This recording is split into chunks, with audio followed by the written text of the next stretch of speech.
এদিকে মুখ্যমন্ত্রীকে চিঠি দিয়েছেন কেন্দ্রীয় স্বরাষ্ট্রমন্ত্রী অমিত শাহ। গতকালই অমিত শাহ একটি চিঠি দিয়েছেন মুখ্যমন্ত্রী শুভেন্দু অধিকারীকে, যে চিঠি আজকে বিধানসভায় পড়লেন শুভেন্দু অধিকারী।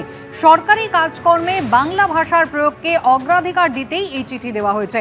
1 সেপ্টেম্বর থেকে প্রশাসনিক স্তরে বাংলাকে বেশি করে কার্যকর করা হবে। আজ বিধানসভায় এমনই জানিয়েছেন শুভেন্দু অধিকারী। ডক্টর শ্যামাপ্রসাদ মুখার্জি ভারতীয় ভাষাগুলির সংরক্ষণ, বিকাশ এবং তাদের ব্যাপক প্রয়োগের একনিষ্ঠ সমর্থক ছিলেন।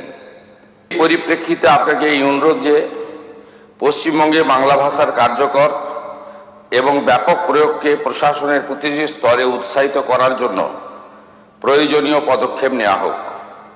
বিশেষত এটা নিশ্চিত করা আবশ্যক যে ভূমি ও ভূমি সংস্কার কার্যালয় থেকে শুরু করে মুখ্যমন্ত্রীর কার্যালয় পর্যন্ত প্রশাসনের প্রত্যেকটি স্তরে ফাইল পরিচালনা, টিকা অর্থাৎ নোটিং, দাপ্তরিক চিঠিপত্র এবং সরকারি আদেশগুলি বাংলা ভাষায় করা হবে। এছাড়াও নাগরিক পরিষেবা, ডিজিটাল প্রশাসন ব্যবস্থা, আবেদনপত্রের নমুনা, শংসাপত্র, পোর্টাল, ওয়েবসাইট, মোবাইল অ্যাপ, প্রশিক্ষণ সামগ্রী, সার্বজনীন সূচক, সংবাদ বিজ্ঞপ্তি, অন্যান্য সমস্ত সরকারি যোগাযোগের মাধ্যমেও বাংলার প্রয়োগকে অগ্রাধিকার দেওয়া উচিত। পুলিশ এবং আইন শৃঙ্খলা সংক্রান্ত নাগরিক পরিষেবাগুলিতেও যেমন প্রথম তথ্য বিবরণী, এফআইআর, অভিযোগ নথিভুক্তকরণ, নাগরিক তথ্য এবং সুরক্ষা ও জনসচেতনতামূলক বার্তাতেও বাংলার ব্যাপক ব্যবহার প্রশাসন ও জনগণের মধ্যে বিশ্বাস, সুবিধা এবং অংশগ্রহণকে অধিক সুদৃঢ় করবে।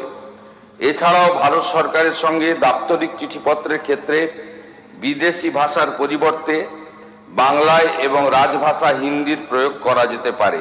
এদিকে আগামীকাল 21শে জুলাই রয়েছে ক্যাথিড্রাল রোডে কালীঘাট তৃণমূল। কলকাতা হাইকোর্টের নির্দেশে তারা অনুমতি পেয়েছে। আপনারা জানেন, মঞ্চের প্রস্তুতি খতিয়ে দেখলেন দোলা সেন।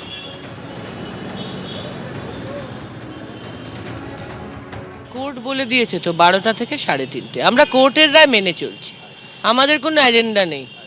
21শে জুলাই মমতা ব্যানার্জি শপথ নিয়েছিলেন তিনি যতদিন বাঁচবেন তিনি শহীদদের স্মরণ করবেন। পুলিশ পারমিশন দেয়নি, আমরা কোর্টে গেছি, কোর্ট রায় দিয়েছে, আমরা কোর্টের রায় অক্ষরে অক্ষরে মেনে চলছি। কাল দেখতে পাবেন সবাই, শহীদ পরিবারের সবাইকে আমরা আমন্ত্রণ জানিয়েছি, যেমন প্রতিবার জানাই। কাল আপনারা দেখতে পাবেন। আজকে কি মমতা বন্দ্যোপাধ্যায় আসবেন? আমি বলতে পারবো না, একদম বলতে পারবো না। ভীষণ চাপে আছি, লোক কম, দৌড়োদৌড়ি করছি, বলতে পারবো না। ওনার শিডিউলকে আমি তৈরি করি, বলতে পারবো না। আমার কাছে কোনো খবর নেই। কোর্টের রায় আমরা মেনে চলবো, বাকি ল অ্যান্ড অর্ডার তো পুলিশের দায়িত্ব, তারা বুঝবেন। আমরা কোর্টের রায় মেনে চলছি, মেনে চলব। আগামীকাল 21শে জুলাই, তার আগেই 21শে জুলাই কমিশনের রিপোর্ট প্রকাশ করবেন মুখ্যমন্ত্রী শুভেন্দু অধিকারী। আজ বিকেলে বিধানসভায় সেই রিপোর্ট তিনি প্রকাশ করবেন বলে কিছুক্ষণ আগেই জানিয়েছেন। বিচারপতি সুশান্ত চট্টোপাধ্যায়ের নেতৃত্বে যে 21শে জুলাই কমিশন গঠন হয়েছিল, সেই রিপোর্ট তিনি জনগণের সামনে নিয়ে আসবেন। কি বলেছেন বিধানসভায় দেখুন। বিগত সরকার 2011 সালে আসার পরে 21শে জুলাই কমিটি করেছিল, 21শে জুলাই কমিশন, রিটায়ার্ড জাস্টিস সুশান্ত চ্যাটার্জির নেতৃত্বে। আমি সেই রিপোর্ট আজকে বিকালে জনগণের সামনে প্রকাশ করব।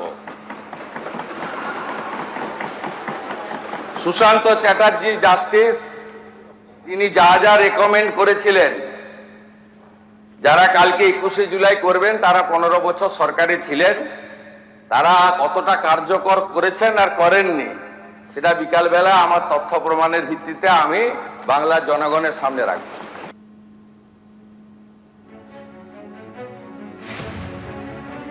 উজ্জ্বল মুখোপাধ্যায় আমাদের প্রতিনিধি রয়েছেন টেলিফোন লাইনে। উজ্জ্বল, আমরা জানি যে 2011 সালে মমতা বন্দ্যোপাধ্যায় প্রথমবার ক্ষমতায় আসার পর যে কমিশনগুলো গঠন করেছিলেন তার মধ্যে একটা ছিল 21শে জুলাই কমিশন। সেই কমিশনে দায়িত্বে ছিলেন বিচারপতি সুশান্ত চট্টোপাধ্যায়। যে রিপোর্ট তিনি দিয়েছিলেন, আজকে সেই রিপোর্টই জনগণের সামনে নিয়ে আসবেন শুভেন্দু অধিকারী, এবং সেক্ষেত্রে সময়টা অত্যন্ত গুরুত্বপূর্ণ, কারণ আগামীকাল আরও একটা 21শে জুলাই পালাবদলের পর প্রথম। দেখো, সেটা হচ্ছে যে অত্যন্ত গুরুত্বপূর্ণ বিষয়, কারণ 21শে জুলাই এবার কোন রাজনৈতিক দল অর্থাৎ তৃণমূল কংগ্রেসের মধ্যে কিন্তু দ্বিধাবিভক্ত।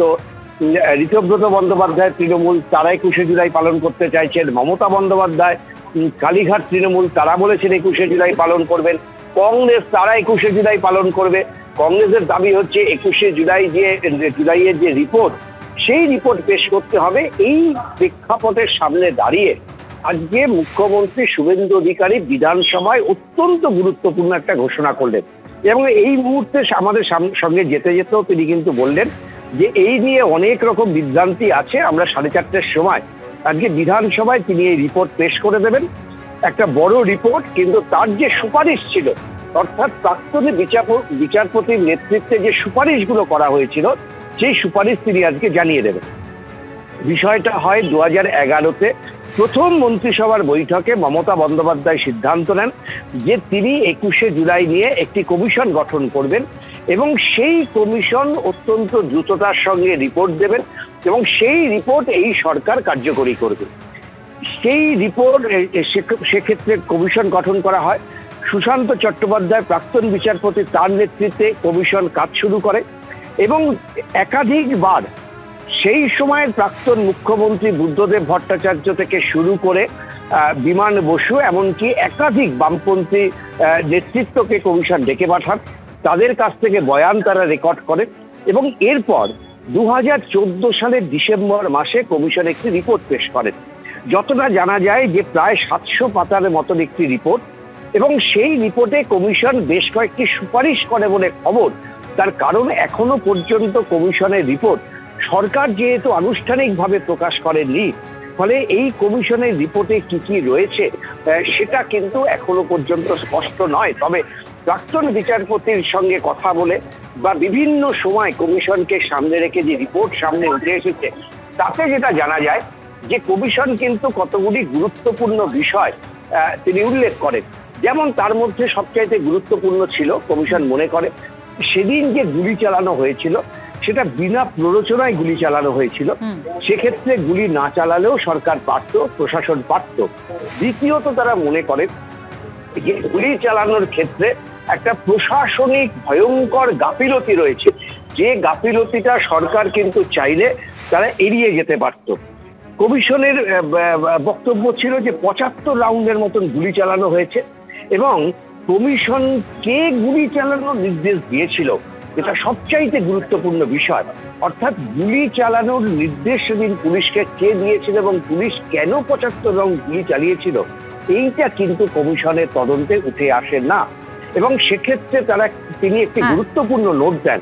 সেই নোটে তিনি উল্লেখ করেন যে প্রচুর নথি পুলিশ দপ্তর থেকে সেগুলো তারা খুঁজে পাচ্ছেন না, ফলে সেই নথিগুলো খোঁজার জন্য আরেকটি কমিশন গঠন করা হোক। পরবর্তী ক্ষেত্রে কিন্তু সেই কমিশন গঠন করা হয়নি। এখন বিরোধী রাজনৈতিক দলগুলো বারবার দাবি করেছেন যে 2014 সালে যে কমিশনের রিপোর্ট জমা পড়েছিল মুখ্যমন্ত্রী মমতা বন্দ্যোপাধ্যায় তৎকালীন মুখ্যমন্ত্রীর হাতে, সেই কমিশনের রিপোর্ট কেন 2026 সাল পর্যন্ত পেশ করা হলো না, কেন সেই কমিশনের রিপোর্ট প্রকাশ্যে আনা হলো না, এই নিয়ে কিন্তু বারবার বিরোধীরা প্রশ্ন তুলেছিলেন। আজকে একেবারে 21শে জুলাইয়ের যে রিপোর্ট আজকে জনগণের সামনে নিয়ে আসবেন বলেছেন মুখ্যমন্ত্রী, তাতে কি থাকে অবশ্যই সেদিকে আগ্রহ রয়েছে। এবং অতি সম্প্রতি এক্ষেত্রে আপনাদের মনে করিয়ে দিতে হবে যে তৎকালীন স্বরাষ্ট্র সচিব মনীশ গুপ্ত, যিনি কিনা সদ্যই তৃণমূল ত্যাগ করেছেন। উজ্জ্বল, তুমি আমাদের সঙ্গে থাকো, আমি আবারও কথা বলবো। এবিপি আনন্দ, এগিয়ে থাকে, এগিয়ে রাখে।